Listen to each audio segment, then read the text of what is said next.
100,000 votes to 2 million to 4 million. They knew the next election it's 6 million and they would break through into power. They would have 40, 35. They got more votes in that election than the SDP, the Liberal Democrat and the Greens and everybody else put together. They got more, and yet they didn't get one seat. But they were second in over 100 different constituencies. In this country we ought to change the way we rule the country? Well, that's like we're in enough trouble getting out of this mess. That should happen afterwards. Not now, but possibly in the future. But this whole thing, people are not going to vote. This has put off people voting and in politicians more than anything, hasn't it? Well, people just don't want to know. The sad thing is now everybody just said we don't care. Just do it one way or the other. It looks messier than it is. All the problems stem from just one single point in time, and that was Boris Johnson not putting his name down to be the leader of the party. Once he did that and he let a Remainer lead the Leave process, it was always going to be this. Would you want Boris Johnson to be leader? He was right at the time. He was right at the time. I mean, the problem is anyone rather than her. Nobody's going to step into her steps now, are they? They don't want to. They're going to wait until she's screwed up or something. Talking of screwing up, look. It's a good sign. Screw the year. Where from? Where do you live in London? Just across the river. Oh, really? Yeah. How long have you been coming here? This is my first day. Oh, your first day? Yeah, I had the day off, but I switched the radio on and I listened to a really great guy on the radio. His name is James O'Brien, and he made me so sick this morning. The way he was denigrating people that voted out. He wants voting Brexit to be classed as a hate crime. He would like them all arrested. The guy is outrageous. He's a modern day Lord Haw-Haw of the airwaves. Okay? He shouldn't be given his own radio show. He should be given therapy. The man's an outrage. LBC should be ashamed of themselves. I was reading the papers. Set up though, don't they? They have, you'd have. But they don't. He pretends it's a phone-in, and yet every single caller is vetted. He says he's against borders, but he has border guards on his own show, making sure that no views get through that he doesn't agree with. The other people did read it. Just like the BBC, ITV, Sky, all of them. We're not getting any news directly anymore. We have to go out and search it ourselves. If it wasn't for the internet, we wouldn't even know there was any rioting in Paris, would we? Nothing's covered. We'd all think it's all lovely over there, wouldn't we? Yet Paris is ablaze every weekend. They got tanks on the Champs-Elysees. Yes. Really? Is that still going on? They got tanks. So why are they not guarding the Arc de Triomphe? Why is this not coming on the news? Because Macron was their golden boy, wasn't he? Their blue-eyed boy that they laid out the red carpet for because they didn't want Le Pen in. Can you imagine if Le Pen got in and there was this kind of civil unrest in Paris? All these people would be now in Paris filming that, and Brexit wouldn't even be talked about. The place is burning. The place is a mess. It's going to get a lot worse. Yeah, of course. He's turned out to be a big mistake. But if Le Pen had got in, it would have been wall-to-wall coverage. But these were complicit in installing him. He's just a puppet. He's a puppet president. 6 months before the election, no one knew his name. During the election, every single broadcaster was publishing nothing but positive stories about him. Not one negative party. And they talk about election interference by foreign countries. We interfered with the French election. Our Prime Minister allowed him to go to a photo shoot outside number 10. And when there was only two candidates left, but didn't let the other candidate pose outside number 10. Totally one-sided. It's not the Russians. It's not the Russians that are interfering with our politics. She's outrageous. She is outrageous. If she had an ounce of integrity, she would step down.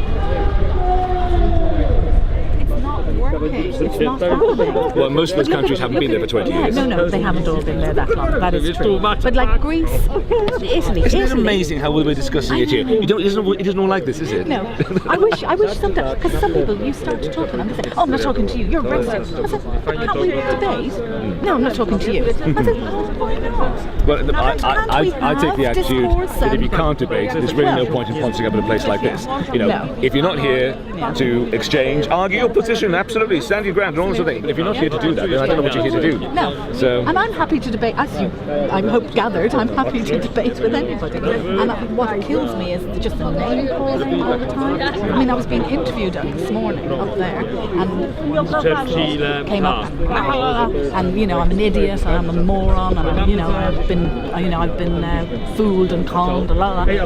Anyway, so they moved off and the interviewer said, oh my God. And I said, oh, that was nothing. There was no vile, like he didn't call me any real vile names, which I get quite regularly. And he said, do you get that all the time then? I said, yeah. I'm an absolute xenophobic, racist, vile idiot who's been conned. But what I would say though is that you'll appreciate that I've had, on my part, I've had traitor and all that sort of thing, so no side is, Oh no, unfortunately there's a nasty element on both sides of the argument.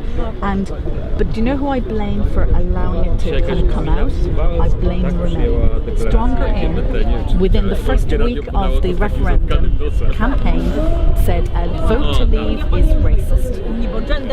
I don't understand the Well, I don't want to sign the withdrawal agreement because it's so bad for the UK, and that's the one thing. Is there an option now? No. But if we leave, if we leave on Friday, both EU and the UK can go to the WTO because we will then be a third country. They can say we are starting negotiations for a free trade deal. We want to use Article 24, and they can have zero tariffs and they keep their quotas. It is allowed. Hold on, there's two things. Number one, there are parties to the WTO who have already said they would veto that. So whether they would or not, because but that's an issue. Yeah, but do you know when people do veto things in the WTO, it can take 10 years for anything to be resolved. Okay. So I wouldn't worry about them saying, oh, we object. But the other thing they will say, objection noted, we'll get around to discussing that in however many. The more important and pressing thing is that you say we can have zero tariffs. They can. They can. Yes. At which point, why would anyone sign a deal? No, but that's just, but that's while you're negotiating. And it can't go on forever. You're not allowed to just leave it there. You have to be negotiating a deal, and there has to be an end point to it. So zero tariffs with the EU, so they go. But hold on. Yeah. If we got zero tariffs to the EU, we have to have zero tariffs to everyone. No. Under that's what it is. If you're negotiating a trade deal. I see what you mean. So you're allowed some grace under that article. You're allowed under that article. You're allowed a grace period while you're negotiating. So a few years, whatever it is, you're allowed. What if that fails? Well, then you have to revert back to just normal WTO if it fails, I presume.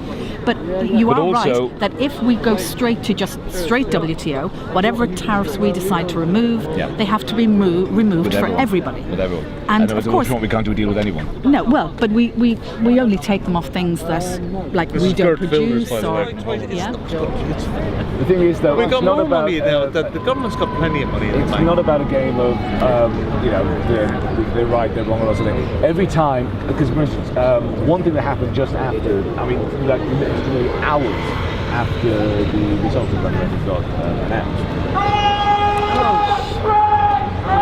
Well, you say they have plenty of money. How much do they pay in interest on the national debt last year? 40 billion. £50,000 million just on interest. 50 billion. Just on interest. Yeah. We didn't know No, but that's in their figures. So where are they going to get this money from? No, their figures are already. And like this 39 billion, where is it coming from? But it's already they haven't got it. It's in their figures. Part of it is, it's financed by debt. They're going to be paying that money. But the debt is falling as a percentage of GDP, It's falling, but they still owe a hell of a lot of money. Of course they do, but they'll never pay it back. It'll just be rolled over and rolled over. Because we can print our own money. We're not the euro. So I suppose you can't print, yeah, right, you can't print your own money, but I'm a firm believer in you get nothing for nothing in this world. You start printing money that you haven't got to back it up, it's Mickey Mouse money. Yeah, and a bit of inflation wouldn't do them any harm at all. That's what they want. They've been trying that for years. All the central banks have been trying to engineer some inflation. There wouldn't be very much confidence in the British economy if they start printing money they haven't got. They've done it before. And look what happened. They did it in the 70s. And what was the inflation rate in the 70s? Oh, well, that was partly as a result of the oil embargo, 25%. No, he was very wrong. That's the problem, there's always an excuse. Yeah. Well, there always is an excuse, it's never that simple. I want to be a citizen of Europe. I am a citizen of Europe, and I don't want my rights taken away, and I don't want the opportunities that gives me taken away. And what are those rights that you use now? I believe in the free movement, being able to work abroad, and the fact that we're part of the EU is vital to this economy. 6 of my friends have lost their jobs over Brexit, working in pharmaceutical drugs trials, biomedical research, both funded by the EU, working in commercial aerospace, making commercial maritime radars. If you can't get these things certified by a reputable body, nobody will buy them, so people are just moving out. My friends are finding, basically, it's become a very toxic atmosphere. I've got 6 friends who've moved back to Germany. I'm just going to stop you there. So what this is really like talking to people on the street. At the moment it's like you're presenting like your core statements that you kind of have in your head. This is more sort of what you really think about the situation. It's pretty much what I really think about it. You know what I'm saying? Yeah. Because you could ask anyone down here any of these things, they'll all come out with their, what we read in the newspaper. I'm really interested in, you've come out, you've taken a day off work or whatever, you've come out to outside the mother of all democracy with a European flag. Yeah. To me that seems quite weird. Why? Why would you be flying the European flag I'm outside? a European citizen. So a European citizen, and you do you believe in nation states? In what sense? Yes, they exist. Do I think they are a great thing? Good points and bad points. What good points do you think they would have? And then tell me what their bad points are. Good points is a lot of people can identify with them. Bad points, I think they're becoming too small to tackle a lot of the important issues in the world. I think things like global warming you need to tackle internationally. I'm a European, but I'm other things as well. I'm a Londoner and I'm a European. These are the 2 things that I feel viscerally. So I don't want the Europeanness taken away from me. And do you travel much in Europe as it is at the moment? Not as much as I'd like to. I can't afford it. What European countries have you visited that you are the best? Germany I like. I really had a nice time in Germany, in Cologne, and I've got a lot of friends who are from Germany. My aunt lives in Holland. So, I feel people have connections with Europe. Do you think the British have always had a very good relationship with the Germans and the French? More with the Germans, less with the French? Comes and goes, doesn't it, throughout history? I'm just thinking of my German friends, they come over, we're good drinkers, we have the same sort of humour. Do we really need to be under a flag to have that same sort of humour with one another? Not necessarily, but what I want is what you get from being a European citizen. And what I want to be travel, is it? Not just travel, opportunity. You can live and work in different countries. You can be part of the mainstream of Europe in things like scientific cooperation, and that's what I believe in. I want an open country, but I want a country that's part of a bigger organisation that can tackle big problems. Do you think, heavens forbid, if we actually did leave the European Union, do you think the British Parliament would invest that same sort of money into science here in the UK, or do you think they would just ignore it? Oh, they'll invest some, but I doubt they'll invest as much, and anyway the economy will be a lot smaller. If we remain in Europe, do you think everyone who's come out in the last couple of years to protest, do you think they have got a fire in their belly to be more involved in what's actually taking place in the European Parliament? I think people will vote more in European elections. Now, I've voted and campaigned in every single European election. quite a lot of people haven't spent that much effort on it. I think a lot more people will be a lot more interested. If we're still in and we get to vote in the next elections, I think it will be the most fiercely contested European elections you've ever known. But I'm talking really more about what they're debating. Like, do we know what they're debating next week, for example? Will that level of detail be passed to the citizens? I think that depends. Or do they not care? I think that depends very largely on how much coverage it gets in the media. The British media gives you far more coverage of American politics than it does of European politics. If that changes, you'll get more public interest. If it doesn't, it's much harder to sustain a large-scale interest. Don't you think that's been the problem? So in the last 40-odd years, there hasn't been really much interest what's been going and being debated. Yes, I think it's a big problem, and I think a lot of it has come down to the amount of media attention European politics gets or doesn't get. So what do you think the Parliament can do if we remain in the EU to say to the media outlets that they should now be covering the European Union? Well, I imagine that it will get more coverage anyway, because I think that European affairs will become a more central part of British politics. So, and if we fight the next Euro elections, how do you think that's going to go?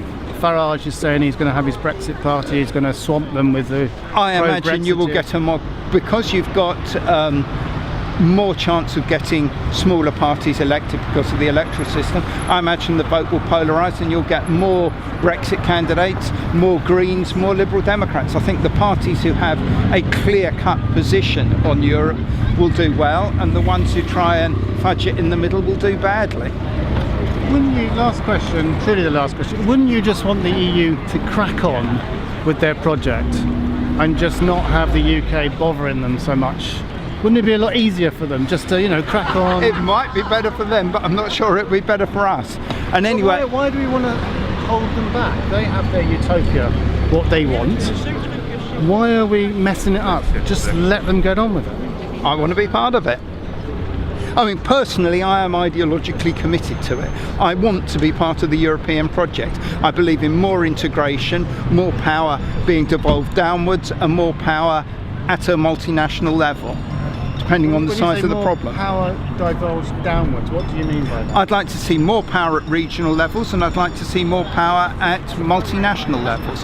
I don't think the nation state is the ideal level for tackling a lot of the problems these days. But isn't that absolutely the opposite? Aren't we being told that power is going to the EU? They're controlling everything from above. You might be being told that, but it's not true. So you reckon if we stay in the EU, we'll have more power in our local councils? Subsidiarity is written into the European project. Whether or not it gets implemented in this country has got a lot to do with what Parliament does. We are a very centralised country. My father is German. He's been here since 1957. He's got Alzheimer's, and I mean, he's got to fill in a 15-page form. Of course, his family will do it for him. Yeah, I was going to say, are you reassured at all by the preparations that have been made for? No, including no deal now. People have already been refused. Yeah, quite randomly, I think. And apparently, that came out last night. There's no appeal. Really? I saw it in a tweet. I don't know. Is that the status? Yeah. So somebody's refused. That's it. Sure, actually. Yeah. That's why I qualified by saying I saw it in a tweet last night. Yeah, well, this is the thing. Nobody really seems to know. And even when you ask people in authority, they don't know. There was someone earlier saying that, it's the lady who was just here, her son wants to go work at CERN, and he had asked the question, what were the status of his qualifications now? Actually, nobody knows. Nobody could give an answer. Nobody could give him an answer. That's his future and his career. Some people are applying for international driving licences because they simply don't know if they can drive. Yeah, because if we leave on April the 12th and you were fancying nipping over to France, as we usually do for a spring holiday. If there's no deal, you mean? Yeah, if there's no deal, you can't drive back. What are you going to do? Do you think that's likely that it could just, well, the way it is, it feels like Russian roulette. I mean, anything could happen. It could just flip and suddenly. At least that's not going to happen on Friday now, but. It could still happen, I suppose, but I think it's more unlikely now. I hope so. Yeah.